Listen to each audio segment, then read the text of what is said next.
Hi there, and today we're talking about Miles' style in the color Glazed Strawberry. So I wanted to do this video outside because I've been attracted to this color since I first started wearing wigs.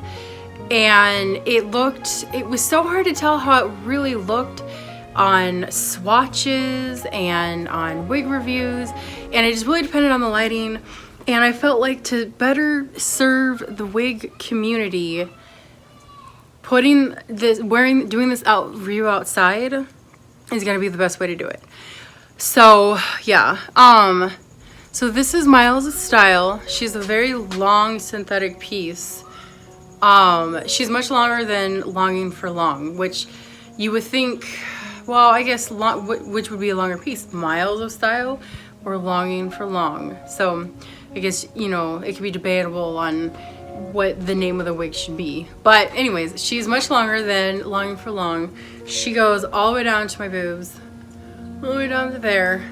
She, you know, I don't even have to try to reach her. She fits in the back, or I can reach her in the back just perfectly. Oh, the sun is setting. There you go. That'll help with the color comparison. She has just a really, it's not like if you were comparing this to Downtime. Downtime obviously has more curls. Longing for Long has more of a long beach wave to it. But this has a curl to it to where you curled your hair for date night. And this is kind of, you know, about what my hair would look like. When I curled my hair, when I had hair, I wanted it to be curled like Downtime.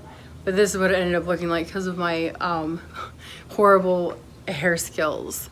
So she's very, you know, this could just be, you could just have this be like relaxed hair. But I really think she's prettier than that. I mean, I've worn her to just, you know, running errands and stuff.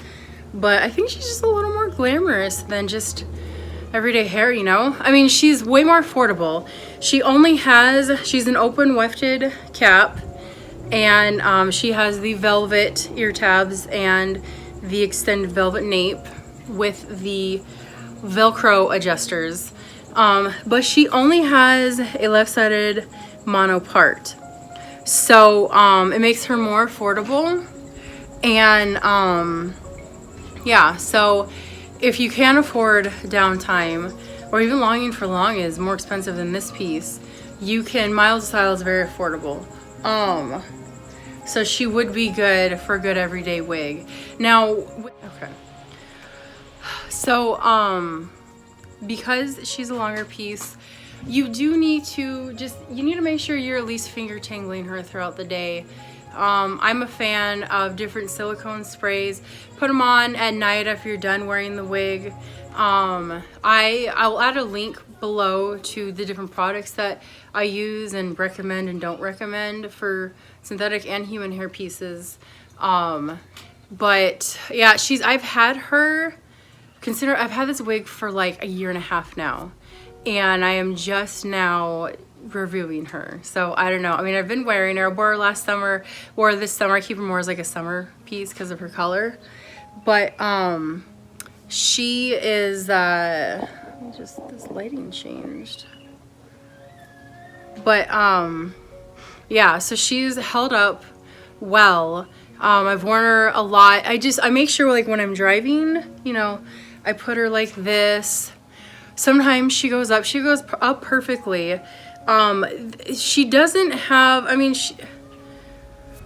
she's got a little bit of those little wiry hairs at the wefts to help hide the wefts and give this a little bit of volume. But I'm not a fan of permatease, and this one doesn't have it. She doesn't,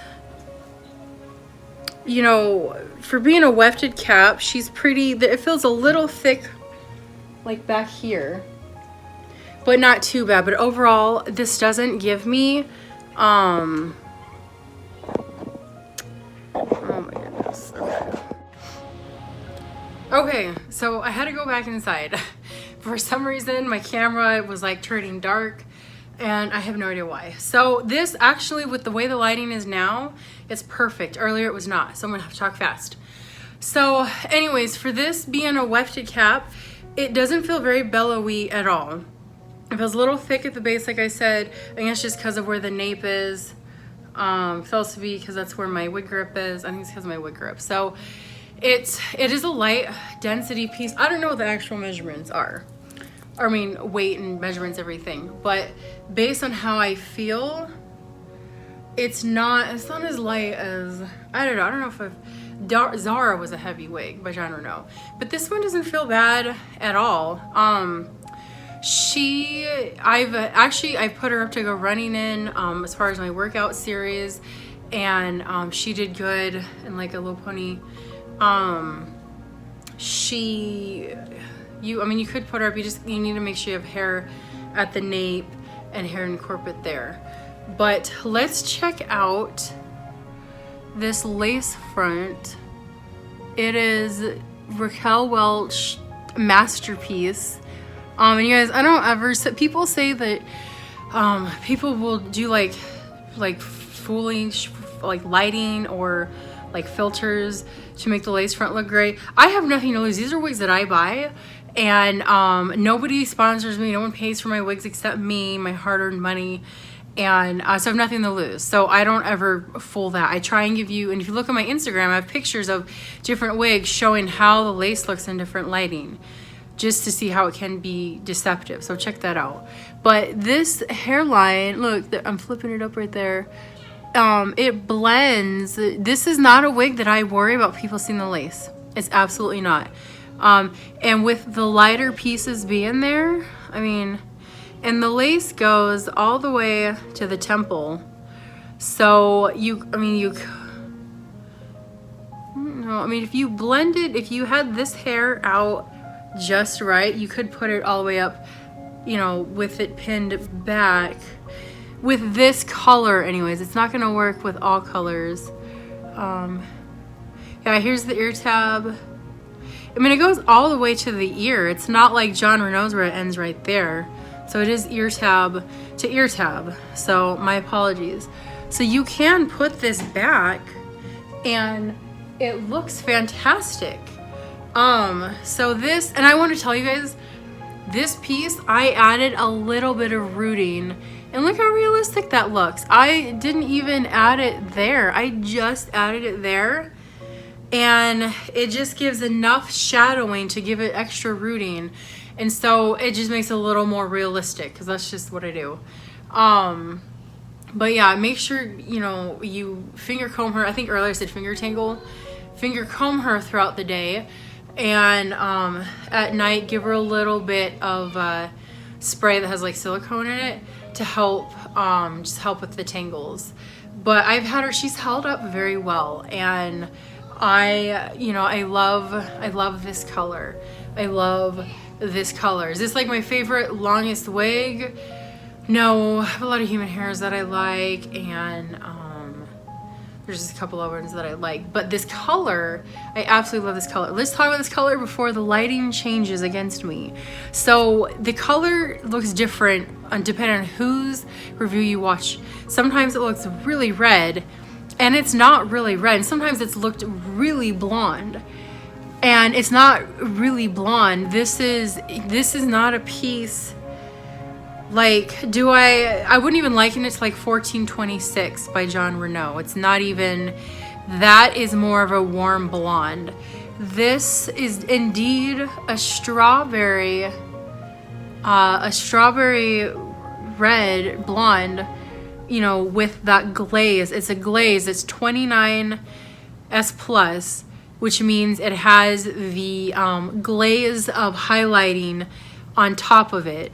Like those other glazed colors. So you can see the highlighting, and then you can see all the different reds. If you wanted to compare colors, I would definitely compare the, this is glazed strawberry. There's another color that Raquel Welch has that is, it was like my first color that I if you look at my very first video I posted of my very first wig, it was that color. Because this is not my first Miles style. Miles style was my very first wig that I purchased, you guys. And at first I thought she looked wiggy and she was way too much hair. I had her thinned. I jacked with the hairline so much that I even tried getting like latex that people paint on their heads. They give them a bald look for like Halloween or something, for like a costume. I tried that. Don't do it. I tried so many different things because I was not used to wigs. And look at me now, I'm like, this is the greatest wig ever, you know, so realistic. So if you had thin hair before, or even if your hair was thick and then started falling out, you are used to that thin, scraggly hairline. So when you put this on, if you're not used to seeing yourself like this, and then, hold on, drink. If you are not used to seeing yourself like this, any wig you put on is going to look like way too much. It's gonna look like way too much. And so it just takes time, you know, getting used to a wig. And follow, you know, there's other videos I've posted, lots of videos out there that talk about, you know, what to do to get used to wearing a wig. Join different Facebook groups if you're not already on one. But that talk about how to get used to wearing a wig. Start out wearing it in your house, and you know, then just wear it to places where people might not know you, like a different grocery store, or if you go to the post office, or you know, you're just picking up like a car part or something, just so you can start to get used to it and ease into it. But yeah, I first wore this wig and I thought it was awful, and even the lady was like, really? Like, Raquel Welch is really known for their lace fronts. And I was like, no, sister, that looks awful. And I didn't know any better, and I ruined that wig. I mean, I wore her until she was no longer wearable, because I wore her to work and I always had a cute hair tie or bandana to hide it. Nobody even guessed. So if you butcher a wig, that's how you can still wear it without showing what damage you did to the front. Or even if you like got too close to the oven, just cover it up with a cute bandana, hair wrap of some sort, and problem solved. And then your wig's not completely wasted, as long as you don't mind, you know, switching it up. But she goes behind the ear perfectly. Easy ear tuck. She just, I just love this color, you guys. This is the perfect, if you like blonde and you don't know about going red, this is one of those great options to try, because she's just lightly red, you know, she's not overly red at all. And I'm in awe of this color. I'm in awe of this color, and she's just gorgeous. And that lace front, I mean, you can't get, I mean, there's wigs out there, there's brands out there where the wigs, you know, are thousands of dollars, and they're human hair and everything. And this lace, and I have some wigs like that, I do. And this lace front is very comparable, you know, I mean, look at that, like it just blends. I've often, you know, I'll use a little bit of hairspray to style this off the face. And like, if you watched my longing for long video, I told you that because of, I was a little insecure with that. That lace was a little thicker, and I don't know if the combination or what, but it made me a little more insecure. But this one, I don't feel insecure. I wear this and just people think I have phenomenal rockin' hair. And that is the goal of wearing wigs, is to have awesome hair, not this thin, scraggly, you know, mess like this, you know. I mean, when no wonder when I'm used to this hairline, you know, I put this on, and, you know, and then no wonder I'm not used to it. I'm used to thin Schmiegel hair. And so this is just way too much. It's just similar to if someone got gastric bypass and they lost all this weight, they don't recognize themselves thin. It takes time, it takes counseling, it takes emotional healing, you know, and it just takes time to get used to that. So, you know, when you wear new hair, it takes time. So just give yourself that time. But anyways, thank you for watching this video, you guys. Do I recommend this piece? Absolutely. Try this color out. I really want to see what it looks like in human hair too. But I absolutely love her. She's a gorgeous color. And I can't wait to try some other styles in this color as well. So thank you and have a good day. Let me know what you guys think of this wig, and if you watched it till the end, because I appreciate it. It was kind of a little bit longer, but well worth the watch, right? Thank you.